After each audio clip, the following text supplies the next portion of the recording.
ये कहानी है ढोलकपुर गांव की, जहां एक रमेश नाम का लड़का और उसका दोस्त बादल रहता था। ये दोनों एक दूसरे के बिना ना कुछ खाते ना कुछ पीते और हमेशा साथ ही रहते हैं। और रमेश की माँ भी है जो इन दोनों से परेशान रहती है।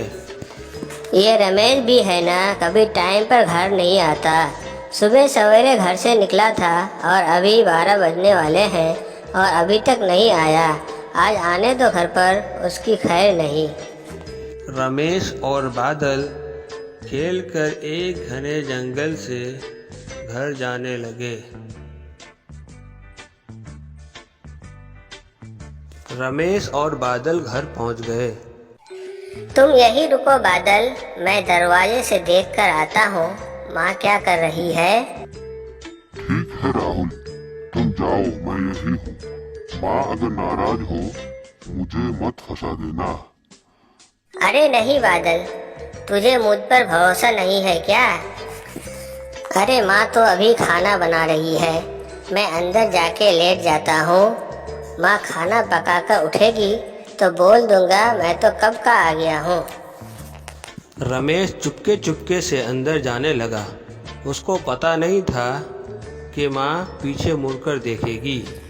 कहाँ जा रहा है? रुक, पहले ये बता, तू कहाँ गया था अभी तक?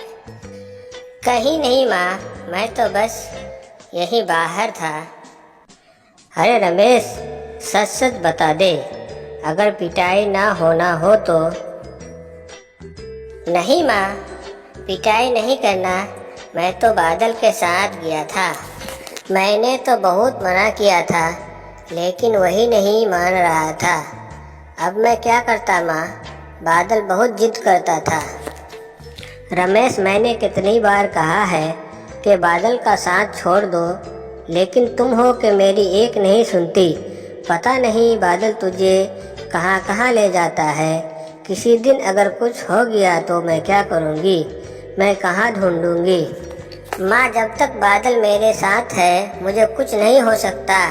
मुझे तुम जल्दी से खाना दो, मुझे बहुत भूख लगी है। ठीक है, पहले उस बेचारी बादल को भी खाना दे दो, उसको भी तो भूख लगा ही होगा। खाना पीना खाकर रमेश और बादल फिर से घूमने के लिए निकल गए। आज रमेश और बादल नदी के उस पार पहाड़ी पर जाने का प्लान बनाया था। ये दोनों बहुत दिनों से वहाँ नहीं गए थे। अरे काका, कहाँ जा रहे हो? और इस उम्र में कितना काम करोगे? काम तो करना पड़ेगा बेटा, नहीं तो हम खाएंगे क्या। वैसे तुम कहाँ जा रहे हो इस बादल के साथ? कहीं नहीं, मैं तो बस ऐसे ही उस नदी के किनारे वाले पहाड़ी पर जा रहा हूँ।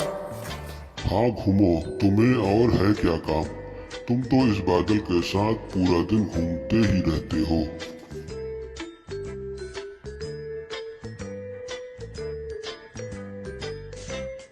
जल्दी जल्दी चलो बादल, इतना धीरे धीरे चलते हो। तुम आज खाना पेट भर नहीं खाया क्या? रमेश, माँ बहुत गुस्सा हो रही थी, तुमने क्या बोला उसे? मैं तो कुछ भी नहीं कहा बादल, तुम्हारी तो बात भी नहीं हुई उनसे। अच्छा माँ, इतना गुस्सा क्यों हो रही थी? मुझे क्या पता, मुझे तो लगता है आज फिर तुम लेट कर दोगे, माँ फिर गुस्सा करेगी। ये दोनों बातें करते करते नदी के पास पहुँच गए और एक पुल पार करते समय बादल पुल से गिर जाता है। बचाओ! बादल, अपने आप को संभालो। बादल, बादल, कहाँ हो तुम बादल? तुम कहाँ चले गए मुझे अकेला छोड़कर? रमेश बादल को खूब ढूंढता रहा, लेकिन बादल का कोई पता नहीं चला। यहाँ रमेश की माँ को भी रमेश की चिंता सताने लगी। पता नहीं कैसा है ये लड़का, मैंने कितनी बार समझाया है उसे, शाम को जल्दी घर वापस आया कर, मेरी कभी नहीं सुनता। आज आने दो रमेश को और उसके बादल को, दोनों को देखती हूँ। बादल ढोलकपुर से बहुत दूर एक जंगल में नदी के किनारे पार लग गया। अरे मैं कहाँ आ गया हूँ? ये जंगल तो मैंने कभी देखी ही नहीं। अब मैं रमेश के पास कैसे जाऊँगा? अरे मेरी कोई तो मदद करो, मुझे ढोलकपुर गांव का रास्ता बता दो। पता नहीं रमेश कहाँ होगा, मुझे तो बहुत चिंता सता रही है। मुझे तो लगता है कि बहुत बड़ी मुसीबत में फंसा होगा मेरा बेटा। रमेश की माँ रमेश को ढूंढते ढूंढते रमेश के पास पहुंच गई।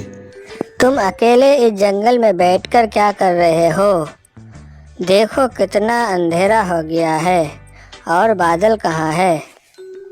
माँ, मैं और बादल ये छोटा पुल पार कर रहा था और अचानक पुल से बादल नीचे गिर गया और नदी में बह गया।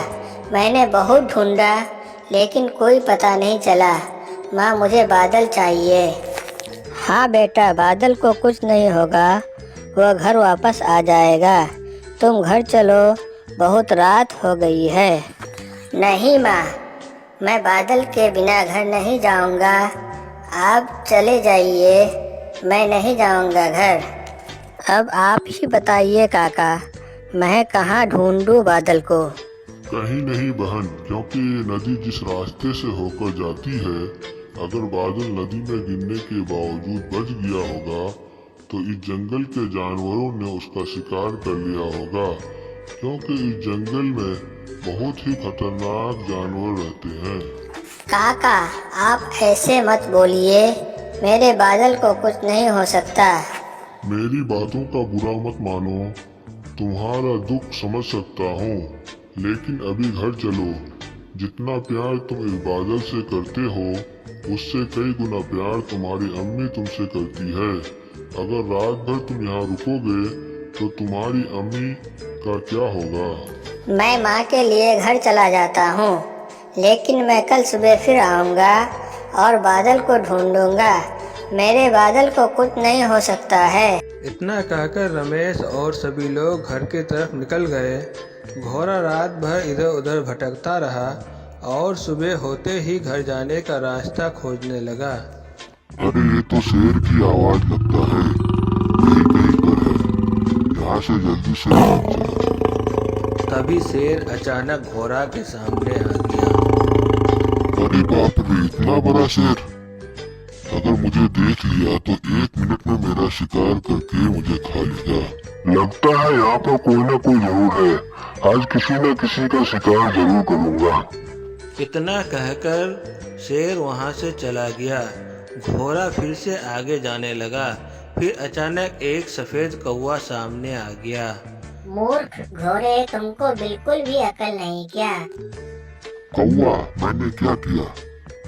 घोड़े, ये शेर का इलाका है, यहाँ तो उड़ने वाले परिंदे का शिकार हो जाता है। तू तो जमीन पर चलने वाला है। अच्छा ऐसा है, तभी मैं सोचूं ये जगह इतनी डरावनी क्यों है। लेकिन दोस्त, मैं तो इस जंगल का हूँ ही नहीं, मैं तो यहाँ नदी से बहकर आया हूँ। मुझे मेरे गांव जाने का रास्ता नहीं मिल रहा है, मेरी मदद कर दो दोस्त, तुम्हारा बहुत बहुत एहसान होगा मुझ पर। हाँ ठीक है, लेकिन तुम्हारा गांव का नाम क्या है? दोस्त, ढोलकपुर नाम है मेरे गांव का। अरे दोस्त, ढोलकपुर मैंने पहली बार सुना है। चलो ठीक है, तुम मेरे पीछे पीछे आओ। कौवे, ये किसको लेकर आए हो तुम? गेंडे भाई, ये अपना नया दोस्त है, इसका नाम बादल है। ये ढोलकपुर गांव से नदी के बहाव से आया है। ये शेर के इलाके में घूम रहा था।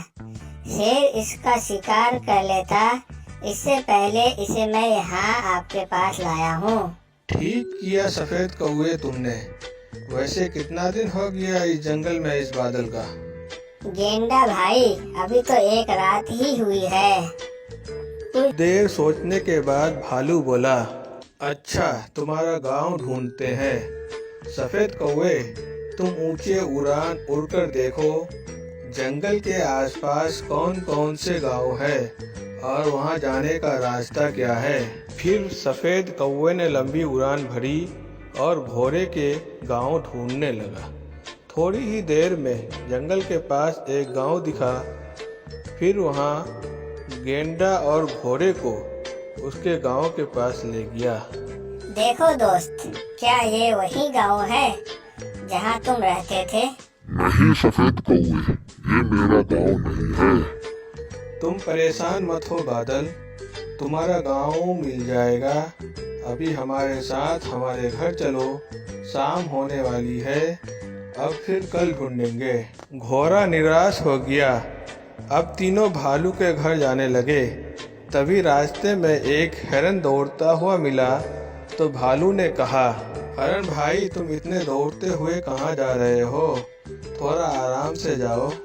अरे कुछ मत पूछो गेंडा भाई, आज तो शिकार होते होते बच गया। शेर मेरा शिकार करने ही वाला था कि एक इंसान की आवाज़ सुनाई दी और शेर का ध्यान भटक गया और मैं वहाँ से भाग गया और शेर इंसान की तरफ जाने लगा। वह इंसान बादल बादल चिल्ला रहा था। अब तक उसका शिकार हो गया होगा। गेंडा दोस्त, ये मेरा रमेश है। मैं जा रहा हूँ उसके पास। जान बची तो फिर मिलेंगे। फिर बादल ने दौड़ लगा दी। गेंडा उसे रोकता रहा, लेकिन वो शेर, मेरे रमेश को छूने से पहले तुझे मुझसे टकराना होगा। अरे तुम कौन हो जो तुमने मुझसे पंगा ले लिया?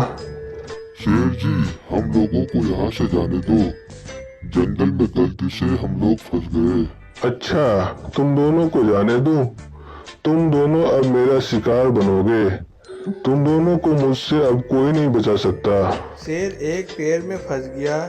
शेर को फंसता देखकर घोड़े ने सोचा, शेर से लड़ने से अच्छा है मैं जंगल से निकल जाऊं और रमेश को रास्ता भी पता होगा। बादल, तुम कहाँ चले गए थे मुझे छोड़कर? तुम्हें पता है मैं तुम्हारे बिना एक पल भी नहीं रह सकता। फिर रमेश रास्ता बताता गया और बादल तेजी से दौड़ने लगा।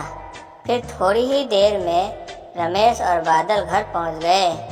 उन दोनों को देखकर रमेश की माँ भी बहुत खुश हो गई।